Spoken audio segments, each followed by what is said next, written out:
Right, first of all, I should explain where the flipping I've been for the past month. I mean, you guys should be used to it by now, that I have these random sabbaticals where I just kind of disappear and don't upload. But yeah, August is a busy time for me in my day job. It's back to school, so it's just kids everywhere, parents everywhere. It's busy. I do long hours. Not long hours, but longish hours. So I've just been sort of concentrating on that. But honestly, by the time I get home after like that, I just want to sit down and relax. I get burnt out quite easily. So that's where I've been. But I'm back on the videos, and boy, have I got a good one for you today. I'm going to do fried chicken. Everybody loves fried chicken, and I don't trust people that don't. Unless you're vegetarian or vegan, then obviously you're not going to like fried chicken. Well, actually, you might still like fried chicken. You just don't want to eat chickens. I've been working on this recipe for quite some time. It's a lot of trial and error with this. So by the end of this video, you'll know how to make lovely, tasty, crispy fried chicken tenders, which you can use in a sandwich, eat on its own, have it as part of a meal. Whatever you want to do with it, they're going to be delicious. And this marinade will work for like chicken pieces as well. If you want some like thighs, drumsticks, oh, excuse me, go through puberty again. Thighs, drumsticks, breast pieces, whatever you want to make, it will work the same. So let's crack on. Go on with it. First step, marinating the chicken. As always, all the ingredients will be listed below this video. It's very easy to make, but the first step is you need to marinate your chicken. You want to marinate it for at least a couple of hours, but it is better overnight. So it's like, come from work, do this the night before, you're ready for the next day for dinner. First thing you need to do is prep your chicken.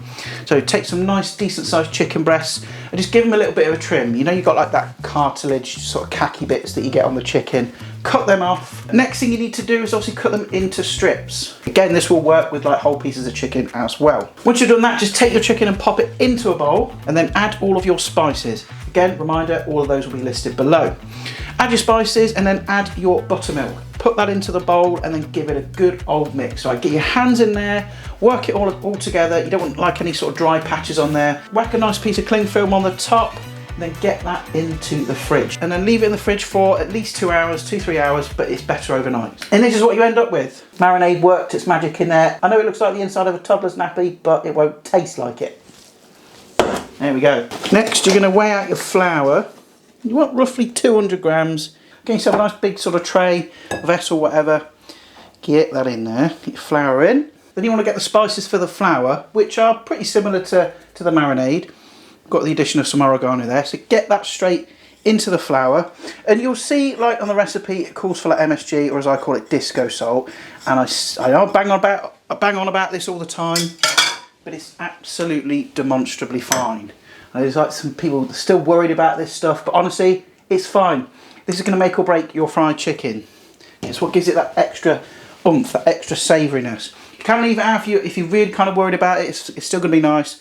But get yourself some disco salt. And then mix that into the flour. At this point as well, you want to get your oil on. Let's get the light on so we can see what we're doing. So you want to heat your oil. I'm just going to wing it because I've done this plenty of times, so I kind of know where I am with it. But you want to heat that to around about 370 degrees like Fahrenheit, which is about 175, 176 Celsius. The reason it's going to be that high is because we're going to bring the temperature down a bit when we put the chicken in. Next you want to do is take your chicken like that and just take off most of the excess. Okay, don't want too much of the marinade on there. Drop it in your flour and just kind of do the same with the rest. And once all of your chicken pieces are in there, get that kind of flour really kind of packed into it. You know, push it in, get every kind of bit of chicken coated. Shake off the excess and stick them on a plate for now. So there's the first phase. There's your chicken lightly dusted in flour. Next, we're going to go back to our marinade, which is here. And then what we want to do is just add just a touch of cold water. You can add like, you know, fizzy sparkling water if you want. I haven't got any. Just add a little bit and then whisk that up. We're going to just thin it out a bit until it's kind of like the consistency of like single cream. That's what I'd say. Kind of like that. It's going to be fine. Then again, take your lightly floured chicken, lightly dip it back into that thinned out marinade. Again, shake off the excess. Get it back in that flour, and pack it on again, nice and thick. So we're double coating it. This is what's going to give you a nice crisp coating on the outside. Pack that in, really kind of press it on. Just like that. Again, shake off the excess, put it back on your plate. And then just repeat that, do it with the rest. Easy. Right, so the chicken is all ready to go. Nicely double coated. Obviously make sure you flick as much of the raw chicken juice marinade over your appliances. You know, like be careful in the kitchen, guys. Make sure to clean up after yourselves, hygiene, all that kind of stuff. Now I think our oil is kind of nearly ready. Okay, so that oil is hot. You can see it, probably you can see it shimmering there. So I'm just going to test it with a bit of batter. Yeah, that is hot. So I'm going to go in with some of my chicken, because obviously that temperature is going to come down quite rapidly. So I'm going to go in with the bigger pieces first. And don't overcrowd it. If you overcrowd it, I'll turn that down a touch I think, then you know it's all going to become a sort of big lumpy mess. So you're going to have to do this in batches. Okay, so going with our chicken. It's probably going to take about 4 or 5 minutes, I would say. You'll know when they're kind of ready because they'll start to float to the top. That's how you know they're kind of mostly cooked. There we go. See how lovely that colour is already. Okay, but they're not ready yet. Okay, so we're about 4 minutes in. And like, if you have a look, you see how like some of them have floated to the top? Like that one there. That's ready, that can come out.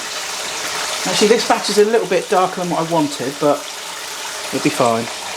So it's important to kind of regulate the temperature of your oil. And we'll plop in our final batch.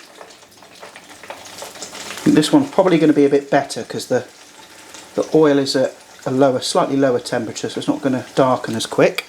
It's crispy. Yeah, I've cracked it. No more bullshit fried chicken. We should take this up to that shop at the top and say, this is how you do it. I mean, it still could taste like shit, but it won't. Simba, you can't have this. Why are you here? It's full of stuff that you can't have. You know? Huh? He was sleeping. Was he? Just now. And he smelt it out the window. Yeah, you probably saw me coming in. Yeah. What's going on over at Adam's? You can see, look, how, like, because that hot oil was really hot when it went in. This is a little bit lighter. That's the colour on this. Yeah, that's what you want. This is still fine though. Yeah, yeah. Still be good. Because when you really burn it, it tastes like shit when you burn it. Yeah. Okay, right, this second batch is like there. I'm going to show you the difference, look, in colour. This is the kind of colour you want. You can see the difference there. See it's slightly lighter? That's the ideal colour you're looking for, really. Let's get those onto our tray.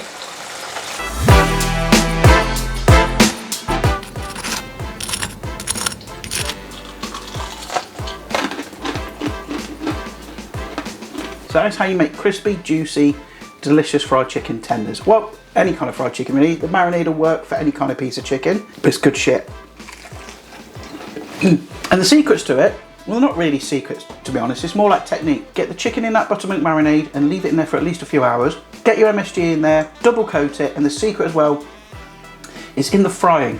Don't overcrowd the pan, don't have it too high, and you'll come out with lovely, juicy, wonderful fried chicken.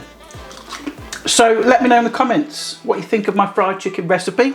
Did you like it? Do you think it was shit? I don't really care. I thought it was nice. But listen, I'm going to love and leave you. Don't forget to like, share and subscribe. And I'll see your gorgeous faces next time. And bye for now.